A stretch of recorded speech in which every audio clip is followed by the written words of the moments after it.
Max right here. Obviously, that BMF belt going to be trying to defend that for the first time on Saturday.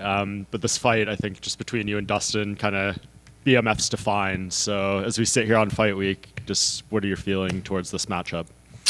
I feel excited, man. You know, not many guys get to go out there and defend and fight a trilogy that they had 2 losses in already. So it's my second try.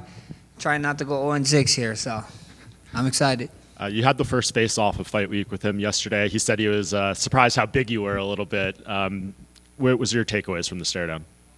I mean, we just locked in, bro. He's a fighter. This guy's a dog, and you can see it in his face. I mean, if you guys wanted a reason to tune in and buy the pay-per-view, send that face-off to your friends because that's what it was, man. That was a great stare-off. We both locked in, and we're both ready. You know, we know what's at stake. He got his last. This is his last dance, and you know, I'm here to play spoiler. What's the vibes you've been getting from here so far? I mean, technically enemy territory, but you're so loved. Are you feeling? What's it like with the people? How are they? People have been so nice, man. People are so great here. The food is amazing here, and just general, people are just loving it. You know, at the end of the day. When we go out there, we do the walks. I was just doing an interview, and I was telling DC, I hope my ass get booed. You know what I mean? This is his last dance. He's representing your home state. Boo my ass. Because if we was in Hawaii, I'm pretty sure Hawaiians would be booing whoever I'm walking against, you know? Yeah. Are you kind of embracing that side of things? Like, you know, some of your interviews, they're like, it seems like you have a little more edge than usual leading into this fight. I mean, it is what it is, you know. I guess I want to play spoiler, you know. That's what I do. It sucks. It sucks it's him, but like I said, man, I was 4-0 when I fought this man. First time, I was 13-fight win streak. Second time, he did me dirty, so I guess I got to do him dirty in his retirement fight. Yeah, there you go. I think you said in one of your video blogs, like last week when you first got here, that you were 155 already when you were eating the food and stuff. Was that a bit of a joke, or like, what's the weight like now? No one's ever on weight that one, you know, that far out. And if you are, then you're in the wrong weight class, buddy. Yeah, I guess. How do you feel physically, like knowing that featherweight's completely behind you? They obliged and took you out of the rankings finally. Finally, yeah. Oh man, only took me to freaking threaten them, you know what I mean? It makes no sense. I'm great, you know. Just being able to focus on this camp and not even teeter-tottering on the chance of like, oh, we might go back down, so you know we can't do certain things or we can't supplement certain ways. So at the end of the day, these 155 camps is the best. You know, I feel good. I feel great. I get to eat a lot more during camp. You know, and even if there's times at 45 where I'm like, oh, I want to eat, and then I go step on the scale and it's like, oh shit. You know, you can't do it. So these 55 camps is way more enjoyable. Yeah, and, of course, Dustin's wanting to win the fight himself, but I think he said your early victory is the cooler floral shorts. Would you agree you have the better custom ones here? I mean, yeah, I know. It's pretty nice, but, you know, after, they need to let us change the color of the shorts. You know, like, come on.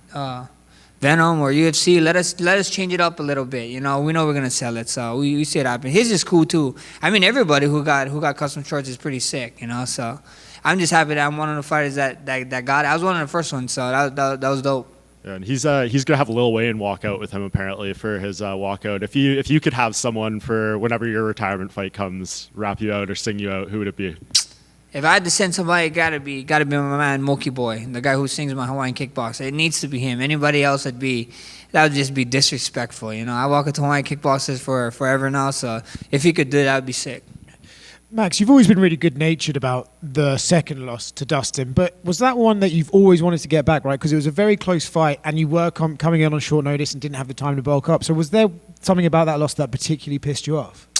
I mean, I'm not pissed. It is what it is. You know, I signed up for the fight. You know, even if it was short notice, I took the fight thinking that I was gonna go out there and get my hand raised. You know, so you know, I'm not taking nothing away from him, but it was a very you know, competitive fight. You know, a lot of people just because I had that one cut in the fourth round, I think I got the knee to the head, to the face, and that cut. They thought it was a very different fight, but it's a super competitive fight, and it is what it is. You know, I can't wait to go out there and show people Saturday night what we've been working on. You mentioned about the last camp, you couldn't do too much because you might be going back down to featherweight. Now you've done this camp. Do you feel a difference? Like thinking like, oh, even that camp this is a much better way to do it. Oh yeah, for sure. I feel a difference. I mean, my last fight, you guys see here, you guys could see my cheekbones way more. I'm sure. So, you know, I look kind of like a skeleton. So I'm just glad here, man. Yeah, you guys see the difference, you know, people are talking about it, you know, how big I am or how wide I am. So it just feels good, you know. I'm a Polynesian, you know, Hawaiian Polynesian. So I'm glad that I get to show that Polynesian big wrist, big ankle kind of thing, you know. It's happened a couple of times to you now in your career, so I'm sure you're used to it. But you know, when you had the Volk fights, it felt like, oh, Max's time's gone, and then suddenly you're fighting Poirier again because you got way back up there. And then I feel like in Abu Dhabi, you even said this is not a funeral after the fight. I felt a bit like, oh, he's lost to Poirier, his time's over again. But realistically, one win over Dustin Poirier, you're right back in the title picture again. Do you believe you can force that Ilya rematch to happen? For sure, 100%. You know, it's all about moments, you know. If I go out there, have a 300 moment, bro, I'm right there for a title shot. And if it's not for a title shot, then I'm right there for a number one contender shot, you know, whoever it may be. I mean, I see, first things first is always Dustin, but, you know, at the end of the day, you know, I see the media, I see people talking, I see people chirping. And Charles saying too, you know, like I said, I was the happiest guy in the world, bro, when I saw Charles and Topuria fighting. I got history of both of them, and they're fighting, you know, a couple weeks before us. I was like, man, this is... You want a statement win, you got to go make a statement win, and you want to fight, you make it happen. I mean, look at the whole thing with Patty and Ilya. You know, like, it's the talk of town right now, and that was just a freaking curveball from left field. So at the end of the day, we're in the entertainment business. You know, you go out there, you get a moment. Who's to say that I'm not the next one? If not, one more. Is that part of the not necessarily strategy, you got to win the fight right, but do you have it in your mind that, like, I want to make this thing cool, you know, I got to get cool stuff going? Yeah, and especially with a guy like Dustin, you know what I mean? You know, like I said, you know, everybody keeps saying, you know, if you guys get to the last round and you get to the point where you can do the point down in the last 10 seconds, are you going to give it to Dustin? And I was like, man, Dustin might beat me to it, you know what I mean? So he might point down before me. So that's just the kind of guy it is. And you look at all of Poirier's fights, you look at my fights, and, you know, go show me one boring fight, you know. Me and him are cut from the same cloth. We're your favorite fighter, you know, that would be the saying. So if you're trying to get somebody to watching mixed martial arts, tune in Saturday night. Yeah. For what it's worth, he said that if you point down at the ground, he's going to go for a takedown and try and get it in you. Yeah, I don't believe in that. I heard that. I ain't believing that one bit. He might act like it and then try and do an overhand left or something. Max, any chance you win this fight by guillotine? You have more than he does. I mean, I have two of them.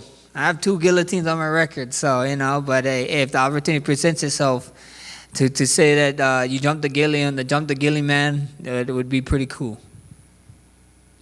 Max, over here, your son Rush is growing up so much now. Has he given you any advice ahead of this fight? Nah. He's not really a fighter. He's a surfer. So even if he gave me some fighting advice, I'd be like, brother, we're not in the water, we're on land, so calm down with all that talk. I got you. And one more from me. You famously said you're the best boxer in the UFC. Your boss, Dana White, has gotten into boxing. What do you think of that and the Canelo-Crawford fight? I mean, it should be a fun one, man. Bro, a lot of people is counting out Terrence, but then, I mean, again, it's Canelo, so it should be a fun fight. I think so. It's going to be a much closer fight than a lot of people think is going to happen.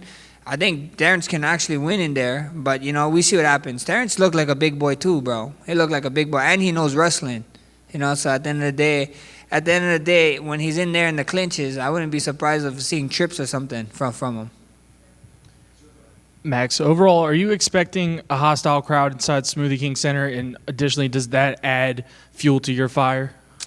For sure. I hope so. Like I said, man, I hope so. If the shoe's on the other foot, we're in Hawaii right now, bro, Hawaiians would be booing whoever's ass, you know, booing his ass to the stuff, even though he's so light. And even if I'm light, I hope so. You got to send this guy off, you know, farewell, do it right. Max, right over here. Back in 2023, you flew out to Singapore. You took on the Korean Zombie in his retirement fight. When you get to be kind of like that chosen one, does it make you feel any type of way? Does the fight week feel any different? And what's it like ultimately knowing that this is going to be their last fight ever? It's an honor, you know. He's a legend, you know. Talking about Korean Zombie, he actually flew me out. We did a bunch of stuff in Korea. I don't know if you guys saw on my YouTube and stuff, but he flew me out to do a bunch of things, seminars and meet and greets, and we got to do his Zombie Fight League. So that was cool, and he actually flying out for this one. So I became close with him and his family and his wife. So it's amazing. You know, they're coming all the way from Korea to come watch the fight. So that's amazing. So at the end of the day with Dustin, it's an honor, and you know, maybe we can build a friendship like that too. Are you hopeful that when it becomes your time to lay the gloves down, you get to retire in a favorable place like those two guys? I mean, we see what happens. You know, UFC Hawaii, is it ever gonna happen? I wouldn't hold my breath. But the next best thing is Las Vegas, baby. You know, the ninth island. So if I can get it there, I'll be happy. Thank you, man. What's up, Max? Hate to talk about the past, but I got to talk about the past here because this might be my only opportunity.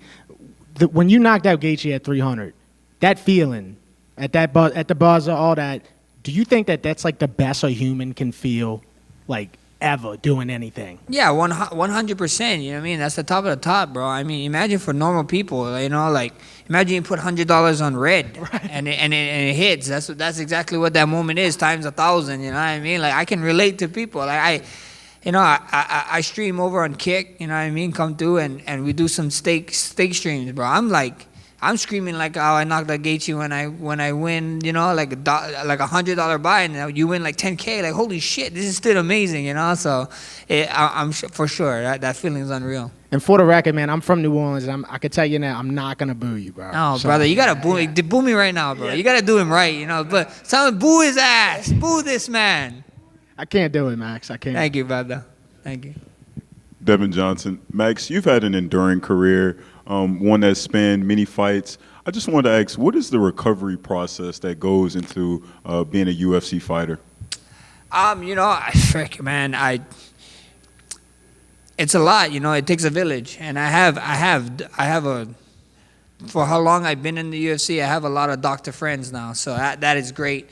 If you can, be friends with your doctor friends so you can call them up at any time. I call them up at any time, and then some of them are rehab people too, so I call them up. They fit me in their schedule, so it takes a lot. It takes a village, and it does help with my wife, you know, what I'm eating. Like before in my younger days, I used to balloon up like crazy and just eat whatever.